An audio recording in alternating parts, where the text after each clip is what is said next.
Yo, this is ABZY. You're listening to the Brutally Delicious podcast and rock on. One, two, three, four. The Brutally Delicious Podcast. The Brutally Delicious Podcast. The Brutally Delicious Podcast. The Brutally Delicious Podcast. How are you, my friend? I'm good. What about you? I am well, thank you. So I got to start with, because I've never spoken with a metal band from Kuwait, Saudi Arabia, any of those areas. Is there Yeah. a metal scene over there? In Saudi Arabia, yes, 100%. The metal scene is growing up insanely great and amazing. But in Kuwait, no. Kuwait is more like of a low key underground, even like barely you hear anyone is active with bands and stuff, especially with heavy music, you know? I've talked to people from Iran and from other, countries in the Middle East, and they're like persecuted for this kind of stuff. That doesn't exist over there. Not really. It's very flexible, but like people's mentality is a bit weird over here, because they're not used to the, like things being different from how it is. You know what I mean? Right. Yeah. Because people usually here they're very traditional, very strict with their own culture. You know what I mean? So if it's something Sure. coming, yeah. So if it's something coming from abroad or something, it'll take them time to process it and accept it. You know what I mean? All right, so let's get on to ABZY. Sorry about that. I'm just curious, and I like to Of learn course, as of we go. course. So, Yeah. Hollow Bloom came out in December. What's been the response to it so far? So far, so good. People were very happy with it. I was very excited to see people's reaction um, to the different tones in that album. But I received a very good, feedback from different places. That's good because you never know what you're going to get, right? You just kind of release it and hope it works. Yeah, and also I'm used to release singles. So this is my first debut album. It was a bit. I was a bit nervous and excited at the same time. Given that this is correct me if I'm wrong, a solo project, right? Sort Yes, of. sir. Or Hmm. how do you translate that dark, raw, introspective nature of Hollow Bloom from the bedroom into a stage or even a record? Uh, I mean, like the whole concept comes from zero. It's that's the beauty of it. Like art in general. Not only music. Uh, you create something out of nothing, and that's the best part of it. So you just put your emotion to it, your passion to it, and then you get this inspiration from life, people, and whatever's going on around, putting all of that together to come up with such a nice piece and a nice sound. Uh, and like when you put everything together and you see it, and you'll be like, wow, I did that. Sometimes um, you take a step back and you'll be like, oh shit, what did I just do? That sounds good, you know? I love this part. This is the beauty of it. And that's the best thing about, being an artist or a musician in general. Is there a message or something you want your fans to take away from after listening to Hollow Bloom? Oh yeah. Oh yeah. Usually like the things that I write about are personal and I love to write my personal stories um, because I'm pretty sure like someone somewhere can relate to my own story and they'll get that feeling. Oh, so it's not only me. There is a lot of people going through it. You know. So by the end, my message is you're not alone. Like whatever struggle you're going through, whatever um, um, crisis you have, you are never alone. This is something that everyone goes through, and it's okay to grow out of all that um, negativity. And then, like life cannot be perfect, but it's okay to accept the bad side because it won't be fun if it's always good side. Like you should balance it. So yeah, that's the idea behind it. The idea is just to accept life itself and be okay with what's going on and also you are never alone when it comes to anything bad. Everyone goes through shit, you know? We talk But about mental health on this show yeah. an amazing amount. I mean, I've done a film about it in heavy Mm. metal, and we have now just starting a bi-weekly just mental health episode speaking with metal musicians. So Amazing. Amazing. you're in my territory here, and I really Mm. appreciate what you're doing. But Of course. do you find a sense of responsibility to convey that message? Um, I don't think so because no one is perfect, you know. We all struggle with life, and some people takes it easy, and some people takes it really hard, you know. So it's okay to share your story. It's okay to tell your story. It's okay to send a message over there because you know, like, 100%, like you're gonna inspire or influence someone somewhere um, to become the best version of themselves, you know, to get over their own struggle. I'm one of those people, you know, like I make rock and metal music, yeah, but I listen to all kind of genres. Once, like a couple of years ago, I was struggling mentally with my mental health. You know, I was in a very dark, bad place, and a rap song got me inspired, and it gave me the call that made me realize it's not worth it. You know, life is better than that. Don't go all the way deep down in that dark area. You know, just find your light and just like everything will be fine, you know? And that's the best part about, you know, music in general. And it doesn't matter what genre you listen to. Overall, there's a message. If you find it or if it gets to you somehow, it's gonna you know be the key for you or the right path for you to understand it, you know? Yeah. You mentioned that, you put yourself into the music. Do you ever find that you're too vulnerable or you've done and you go, shit, I should not have said that, or even retract something that you shouldn't said, or are you just okay with bearing it all? No, so far so good. I'm okay with it all. I haven't done anything that I regret, to be honest. Because again, I'm doing my best to put something, you know, something good out there. It's something that connects. Yeah, yeah, yeah. That's mostly the goal, to connect with someone. I mean, in the the global climate that we're in, we need that Yeah, sort of stuff, right?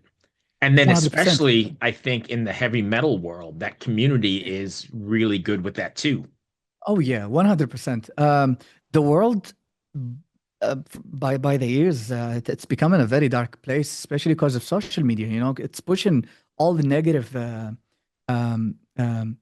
media or Right. videos or whatever that we keep getting fed with. Um, you know, it's always like negative is higher than the positive.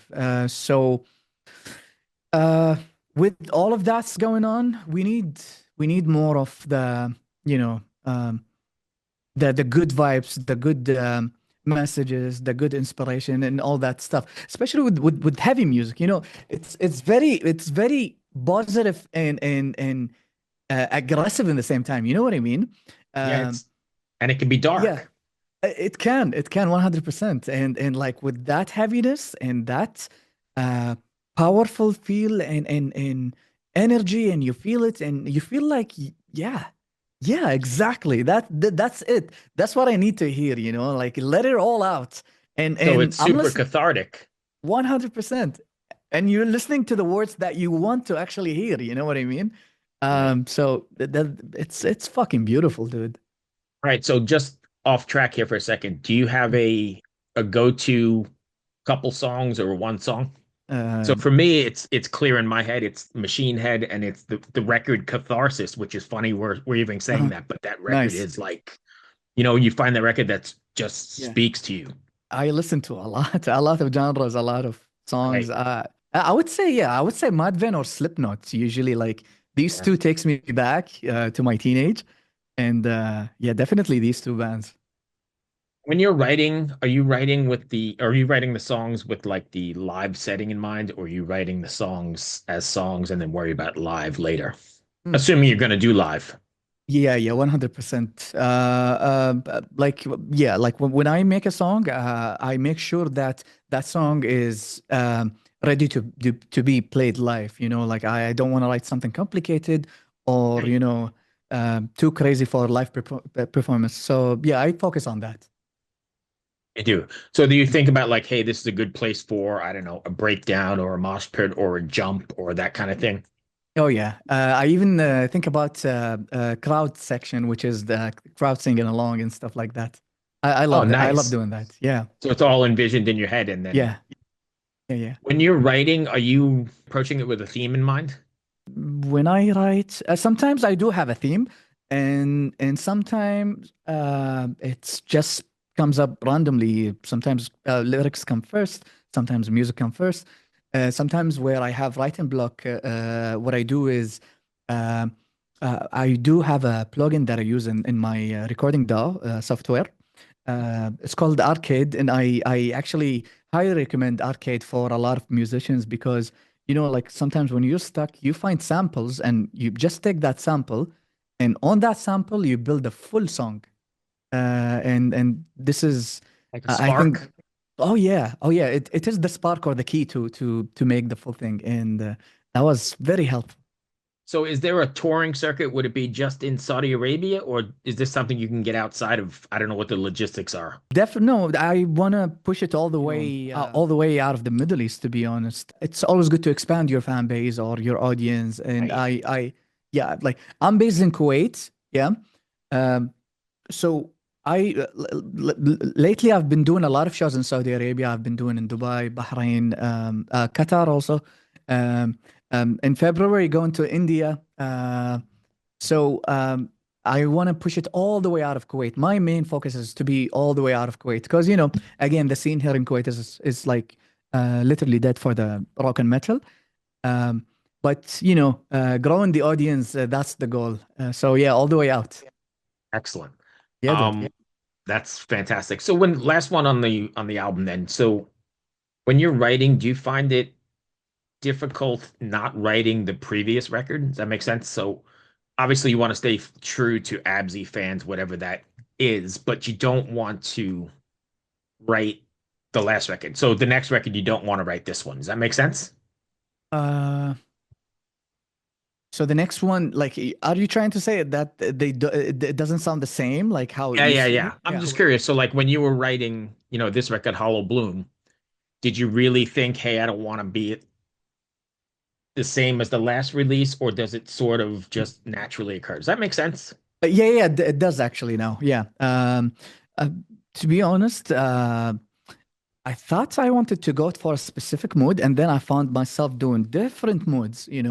And the funny fact, the album, it's what like the idea of it. First of all, um, it wasn't supposed to be a full album. It was supposed to be every 2 months uh, uh, a new release, a new Right. single.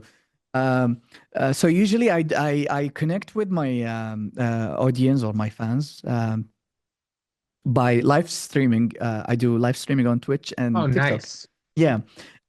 Sometimes I actually create a song out of zero on the stream itself Oh, that's great. and have what's it called? Um, Interact with the audience and Right, let them choose the speed of the song, let them choose the key, ask them to what do you guys think? Should I add piano and stuff like that? right, I love to connect with them. It feels like this is our project. Working right. on it together. So I asked the people, I'm like, guys, I have this amount of songs. If I want to release them, we're gonna finish by the end, like the last song of these tracks, they will be released. The last one will be released in 2026. Should I release this as an album now and create something new all the way up? Or should we go with singles until we reach 2016? They're like, no, go for the album. And I did what they asked for. Oh, nice. Yeah. That's really cool. Yeah. So what is next for you then? I know you've got the release out, Yeah. and are there any tour plans in the works now? I'm gonna tour with. First of all, I'm touring with a Saudi band called Dusk. We're going to India to Bangalore open air festival. Oh, Um, nice. yeah, I'm so excited for that. It's my first time to India, so Right. it's yeah. It's happening in Feb. So after that, I'm gonna try my best to do a couple of shows in Saudi Arabia and then push it in Dubai and what's it called? Dubai, Bahrain, Qatar, the Middle East, the Gulf itself. Hey, And then I want to go to Asia. I want to go to Indonesia, Thailand, those countries. That's the plan. And other than that, already got 7 singles planned for 2025. wow. So you're Yeah. constantly working. Yeah. Yeah. Nice. So I've got a question for you. First, let's see. If fans want to find you guys, how do they find you? Oh, I'm like, it's better to find me on Instagram at ABZY. And this is where I post and keep you updated with everything going on. Perfect. And they can get you on Twitch as well. Yeah. All the links are on Instagram. You just click the link, you'll find me everywhere. That is all I had. I appreciate you taking the time. Hell yeah, brother. That was Hope fun. that wasn't too bad. Was it fun at least? No. Yeah, I enjoyed it so much, man. I like to keep things a little different than your normal, I like you know, it. where I did like the it. name come from or whatever. Thank you, my friend. I appreciate you. Cheers, man. Maybe we'll see you in the States sometime. Hell yeah, definitely. All right, we'll see you. Be well. Take it easy, brother. Peace.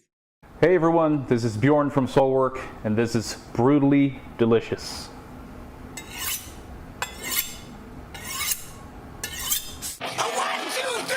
The Brutally Delicious Podcast. The Brutally Delicious Podcast. The Brutally Delicious Podcast. The Brutally Delicious Podcast. Hey there, heavy metal maniacs and kitchen crusaders.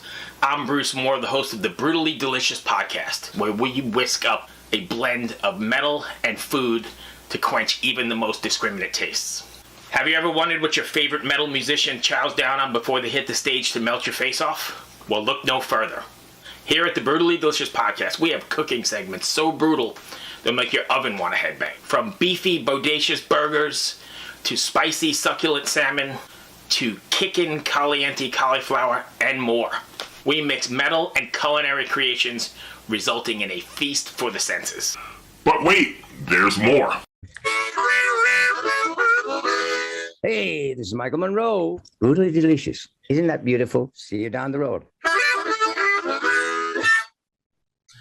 Each week, I meet with the mammoths of metal for interviews that are spicier than a Carolina Reaper.